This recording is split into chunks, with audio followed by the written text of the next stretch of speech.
グローバルって言われてるけど、やっぱり国内だけに視野があるような人はダメ。やっぱり国外に視野があって、やっぱりそして地域性が分かる人ね。地域によって全然違いますよ、日本語教育も。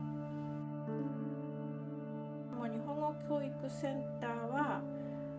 やはりもう本当に世界を相手にする場だからっていうことがまず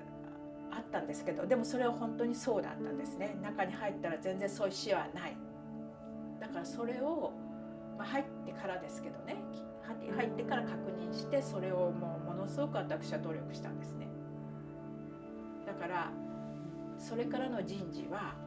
世界に通用するような研鑽を積んだ人事に焦点を当てました。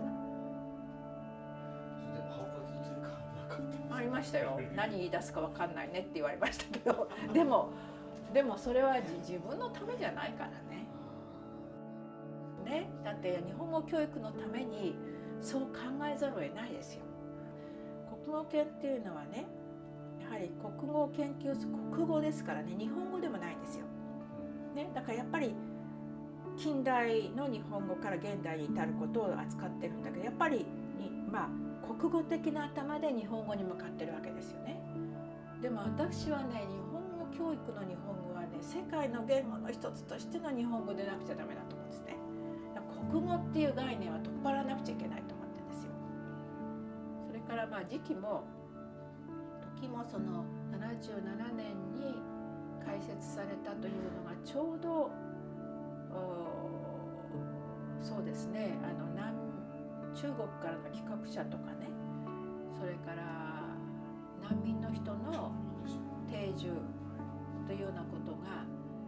日本で初めて起こった時代に重なっていくわけですよ。そうやってるうちに今度は留学生10万人構想が出て、でそれが教員養成に拍車をかけて、各大学に日本語留学生のための教員を入れることプラス教員養成課程を作らせたわけです。その教員養成をする先生っていうのはまだ養成されてないわけよ、そうした時に国研が77年からね、研修室が長期研修っていうのをやってるんですよ。それも最初はね、各大学が全部各お城を持ってるわけよ。一条みんな一条の主で日本語教育してるわけで、横の連携全然ないの。私に担当が回ってきたわけね。研究室というよりも全体のプロジェクトなんだけど担当する。そうするとまず幹部候補の大学の教員というのは、当時は筑波大、名古屋大、広大、この3つはね、教官がね1人2人じゃないですよ。もっとたくさん雇用できてる。つまり大きな組織だから、これは3校は幹部校ね。であとはね、もちろん全ての国立大に日本語教育はあったんですけど、そういうふうにお呼びして旅費をつけて会議費をつけて、で会議をする。最初はね、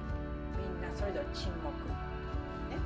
で自分のところで何をしてますかってことを発表していただいて、何が問題でしょうか、どういうふうにそれを解決されましたかっていうことをやっていって、1年目は沈黙ね。そうですよ。1年目はほとんど沈黙ですよ。で2年目に少し意見を交換ができる、ね、3年目はね、じゃあお互いに何かやりましょうってことになって、それで初めて一条の主が手を組むわけよ。で振り返ってみると、やっぱり分かち合うことは大事ですよね。でも本当に良かったと思います、私は。いや、その小さい道を太くね、大きく、本当に日の当たらない道でしたから、しばらく。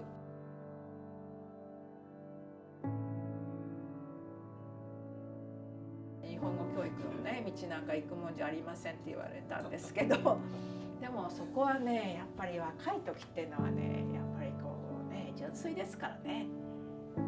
見かけはどうでもいいっていう感じですよね。やっぱり花じゃなくて実を取るっていうか、ねやっぱり自分の心が動く方っていうか